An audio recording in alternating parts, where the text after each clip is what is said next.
একটা গুরুত্বপূর্ণ খবর হচ্ছে ব্রিক্স সম্মেলনে দিল্লির আমন্ত্রণ, এখনো সিদ্ধান্ত নেয়নি ঢাকা। 12 এবং 13 সেপ্টেম্বর অর্থাৎ আর 1 মাস পরে এই সম্মেলনটা হবে।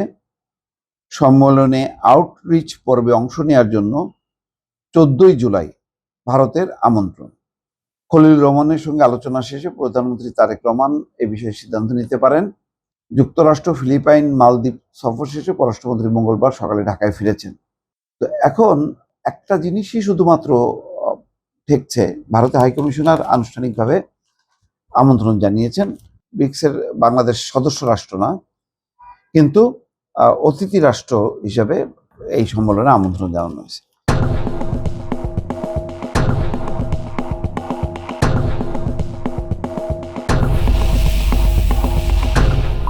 বোঝা যাচ্ছে যে নরেন্দ্র মোদী যেহেতু এখনো পর্যন্ত রাষ্ট্রীয় সফর হচ্ছে না, এটা ভারতের জন্য একটু অসম্মানজনক। তারা মনে করছে যে প্রথম সফর তাদের হলো না, এখন দ্বিতীয় তৃতীয় সফরের কি গুরুত্ব আছে। কিন্তু যেহেতু বাংলাদেশ একটা ফ্যাক্টর, তার প্রতিবেশী, বিশাল এরকম একটা সীমান্ত এলাকা জুড়ে একটা দেশ, যে দেশের সাম্প্রতিক দেশকে ঘিরে চীনের তৎপরতা, তুরস্কের তৎপরতা, পাকিস্তানের তৎপরতা, তো ভারত এটা দূর থেকে দিল্লিতে বসে বসে দেখবে, এটা তো হয় না। বাংলাদেশের সাথে অনেকগুলো বিষয়, বাণিজ্যিক, আঞ্চলিক অনেক স্বার্থ আছে, যেগুলির জন্য বাংলাদেশকে তারা হারাতে চায় না। এবং বিদ্যমান যে উত্তেজনা আছে পুশিনকে ঘিরে বা অন্যান্য বিষয় নিয়ে, এগুলি দূর করে একটা স্বাভাবিক সম্পর্কের মধ্য দিয়ে অন্তত ভারত সেই পাকিস্তানের তৎপরতা, তুরস্কের তৎপরতা, চীনের তৎপরতার বিরুদ্ধে একটা অবস্থান রাখতে চায়। হয়তো আমেরিকাও চায় যে ভারত সেভাবেই অবস্থান করুক। এখন তারেক রহমানের সঙ্গে এখন পর্যন্ত প্রায় 5 মাস তো পার হলো, 6 মাসে পড়লো, এখনো পর্যন্ত কোনো লেনদেন হয়নি বা যোগাযোগ হয়নি।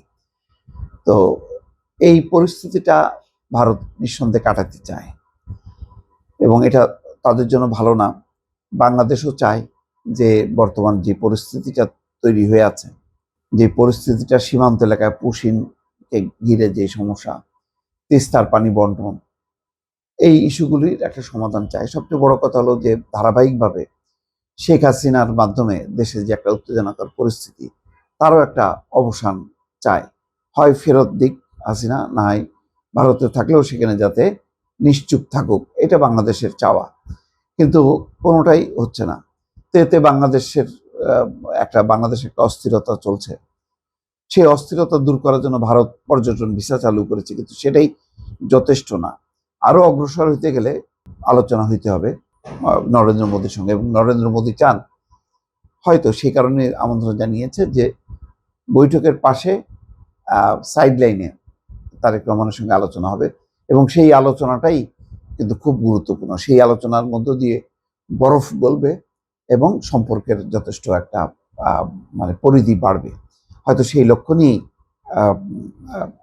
বাংলাদেশকে আমন্ত্রণ জানিয়েছে। এখন বাংলাদেশ সেখানে যোগ দেবে কি দেবে না এখনো সিদ্ধান্ত নেয়নি। তবে আমার বিশ্লেষণ, শেষ পর্যন্ত তারেক রহমান সেখানে যাবেন, আলোচনা করবেন। কারণ বাংলাদেশের বিষয়ে শুধু ভারতের স্বার্থ না, বাংলাদেশেরও স্বার্থ আছে।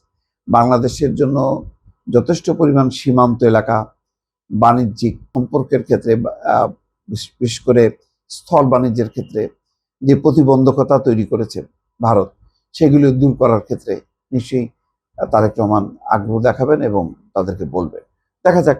আমার ধারণা যে এই এই যে যতক্ষণ না পর্যন্ত দুই নেতা এক না হচ্ছেন, ততক্ষণ পর্যন্ত কিন্তু একটা শীতল সম্পর্ক, এবং মাঝে মধ্যে সেটা বেশ শীতলতা ভেঙে মাঝে মধ্যে কিন্তু উত্তপ্ত একটা পরিস্থিতি তৈরি হচ্ছে।